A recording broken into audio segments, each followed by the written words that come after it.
Hashtag why students are failing. The education system problem. Every single day, millions of students walk into classrooms around the world feeling like they are not smart enough, not capable enough, and not worthy of success.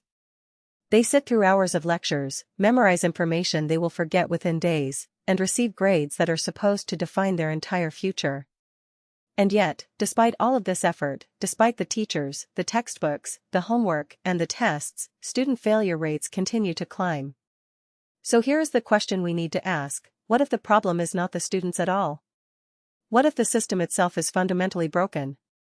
To understand why students are failing today, we need to go back to where modern education actually came from. The school system most of us grew up in was not designed for learning. It was designed for factory production. In the mid-1800s, during the height of the Industrial Revolution, governments across Europe and North America needed workers. They needed people who could follow instructions, show up on time, sit still for long hours, and perform repetitive tasks without questioning authority. So they built schools that trained children to do exactly that. Students were grouped by age, not by ability. They were taught in rigid time blocks. They were graded on compliance and memorization rather than creativity and understanding. The bell rang, and everyone moved together like a single machine. Fast forward nearly 200 years, and shockingly little has changed. The world around us has transformed completely. We carry supercomputers in our pockets. Artificial intelligence is reshaping entire industries. The jobs of tomorrow require creativity, critical thinking, collaboration, and adaptability. And yet, in most schools, students are still sitting in rows, staring at a chalkboard, and memorizing facts they could look up in 3 seconds on any device. The mismatch between what schools teach and what the real world demands has never been more dramatic, and students are paying the price. One of the most damaging problems in the current education system is the obsession with standardized testing.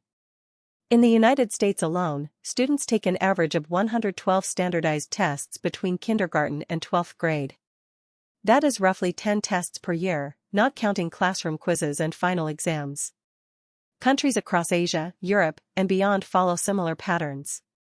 The logic behind standardized testing sounds reasonable on the surface: measure what students know, compare results, identify gaps. But the reality is far more complicated. When schools are evaluated and funded based on test scores, teachers are forced into a damaging practice known as teaching to the test. Instead of fostering genuine curiosity and deep understanding, classrooms become preparation centers for a single day of examination. Students learn how to pass a test, not how to think.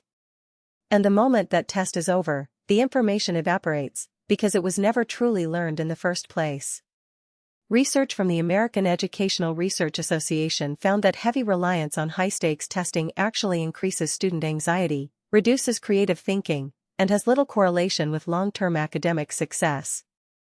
Students who are labeled as low performers based on these tests often internalize that label as a permanent truth about themselves. They begin to believe they are simply not smart. But intelligence is not a fixed number on a standardized answer sheet. It is dynamic, multidimensional, and deeply influenced by environment and opportunity.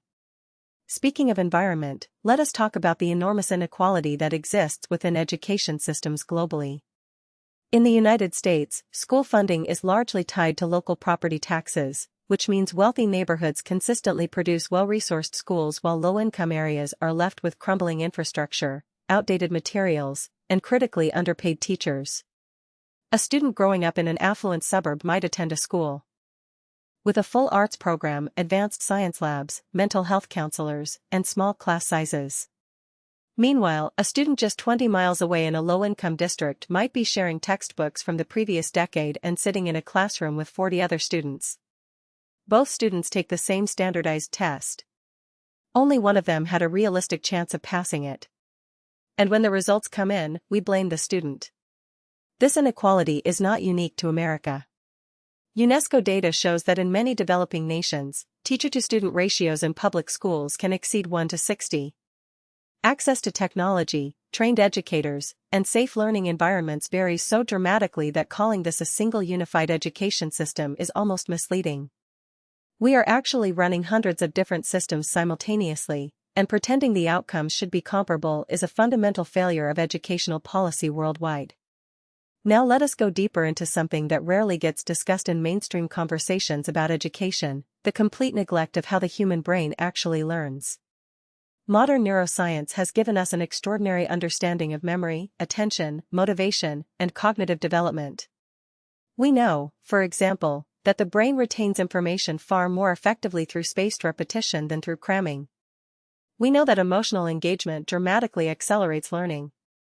We know that sleep is not a passive state but an active period during which the brain consolidates and organizes new knowledge. We know that physical movement increases blood flow to the prefrontal cortex, enhancing concentration and problem-solving ability. So what does the average school schedule look like? Students wake up before sunrise, often sleep-deprived because adolescent biology naturally shifts their sleep cycles later. They sit motionless for 6 to 8 hours. Recess and physical education have been drastically reduced in many school systems in favor of additional academic instruction time. Lunch breaks are as short as 20 minutes. The neuroscience of learning tells us that this structure is almost perfectly designed to prevent effective learning, and yet it persists decade after decade. Dr. Mary Helena Mordino-Young, a neuroscientist at the University of Southern California, has spent years studying how emotions and social experience shape learning. Her research consistently shows that students cannot learn deeply without emotional relevance. Information that feels meaningless to a student is processed only in the surface layers of the brain and is quickly discarded. But information connected to real experience, genuine curiosity, or personal meaning travels deeper into the brain's memory systems and actually sticks. The traditional lecture-based classroom model, where a teacher speaks and students passively receive information, is among the least effective delivery methods science has ever identified. Yet it remains the dominant format in schools around the world. Then there is the issue of mental health, which has reached genuine crisis levels among students globally. The World Health Organization estimates that half of all mental health conditions begin by age 14, yet the vast majority of schools have no meaningful mental health support structure. In the United States, the recommended ratio of school counselors to students is 1 counselor for every 250 students. The actual national average is 1 counselor for every 415 students. In many states, that number exceeds 1 to 800. Students are navigating anxiety, depression, trauma, and identity challenges with almost no institutional support, and we expect their academic performance to remain unaffected. This is not a realistic expectation. It is a policy failure masquerading as a student failure. Motivation is another area where the education system consistently works against itself. Decades of psychological research, including the landmark work of Edward Deci and Richard Ryan on self-determination theory, confirms that human beings are naturally motivated to learn when they experience 3 things: autonomy, competence, and connection. Autonomy means having some control over what and how you learn.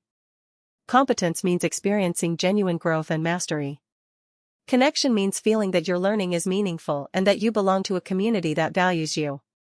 The traditional education model systematically removes all 3 of these elements. Students have no choice in their curriculum. They are constantly evaluated against external standards that measure their deficits rather than their growth. And in large, underfunded, overcrowded classrooms, genuine human connection between teacher and student becomes nearly impossible. Finland is one of the most frequently cited examples of what education can look like when these principles are applied differently. Finnish students do not start formal education until age 7. They have minimal standardized testing. Teachers are among the most respected and highly trained professionals in the country.